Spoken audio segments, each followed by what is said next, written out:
भाई सलाम राम सत श्री अकाल और सुनाओ तुम्हारे क्या हालचाल। मेरे हालचाल बिल्कुल बढ़िया और उम्मीद करता हूँ तुम्हारे हालचाल भी बिल्कुल बढ़िया होंगे। तो आज की इस वीडियो में हम लोग बात करेंगे कि मोटो व्लॉगिंग करते वक्त जो विंडोज आती है उसको कैसे हटाना होता है। तो मोटो व्लॉगिंग के लिए गाइस हम यूजुअली एक एक्शन कैम लेते हैं और एक माइक लेते हैं। तो जो भी भाई मोटो व्लॉगिंग करना चाहता है वो सबसे पहले ये सेटअप खरीदता है, उसके बाद वो उसे हेलमेट में लगा देता है और अपना माइक भी अंदर लगा देता है। लेकिन मेन प्रॉब्लम ये आती है कि जब वो बाइक चला रहा होता है 40-50 या फिर आप लगा लो 60-70 की स्पीड पे भी, तो उसमें उसकी आवाज़ कम होती है, विंड नॉइज़ बहुत ज़्यादा होती है और यार ये बहुत ही मतलब मूड ख़राब करने वाली बात हो जाती है। सो गाइस विंड नॉइज़ हटाने का बहुत ही सस्ता तरीका है ये फर क्लॉथ, जो कि एक बहुत ही सही जुगाड़ है। अब फर क्लॉथ के बारे में आपको बताता हूँ। फर क्लॉथ जो होता है वो होता है एक साइड से तो ये प्लेन होता है और एक साइड इसके ये हेयर लाइक प्रोजेक्शंस होते हैं। तो अब ये काम कैसे करता है आपको बताता हूँ। आपको करना कुछ नहीं है, सिर्फ जो आपका माइक है आपको माइक के चारों तरफ ये आपका जो ये फ़र क्लॉथ है आपको लगाना है और फ़र क्लॉथ लगाने के बाद अपने माइक को हेलमेट में लगा दो।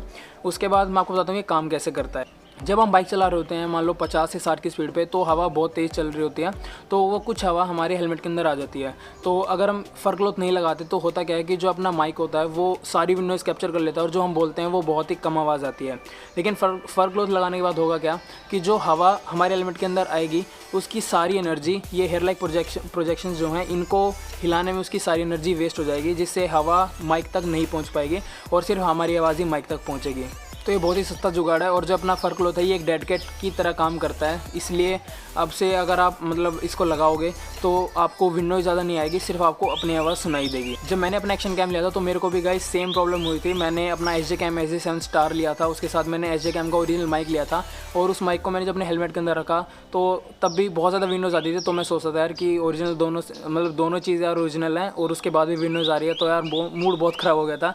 लेकिन फिर मैंने गूगल पे देखा तो मुझे ये जुगाड़ मिला फ़र क्लॉथ का और फिर जब मैंने इसे लगाया तो विंड नॉइज़ यार बहुत ही ज़्यादा कम हो गई। मैं ये नहीं कहूँगा कि बिल्कुल ज़ीरो हो गई, लेकिन अगर हम बिना फ़र क्लॉथ के और फ़र क्लॉथ लगाने के बाद अगर हम कंपेयर करते हैं आवाज़ को तो हमें ज़मीन आसमान का फ़र्क देखने को मिलता है। तो अगर आप ये प्रॉब्लम मतलब फेस कर रहे हो तो आप ये फ़र क्लॉथ अपने माइक पे ज़रूर लगा लेना। तो ये जो वीडियो मैंने बनाई है ये मैंने आज इसलिए बनाई है क्योंकि यार मेरे को बहुत दिनों से मैसेज आ रहे थे और बहुत लोगों की रिक्वेस्ट आ रही थी कि यार एक बार प्लीज़ अपना माइक सेटअप दिखा दो कि तुमने यार माइक कहाँ रखा है हेलमेट में और कैसे किस तरह तुमने लगाया है कि तुम्हारे इतनी विंडो तुम्हारी कैप्चर नहीं होती है। तो इसलिए मैंने ये वीडियो आज ही बना डाली।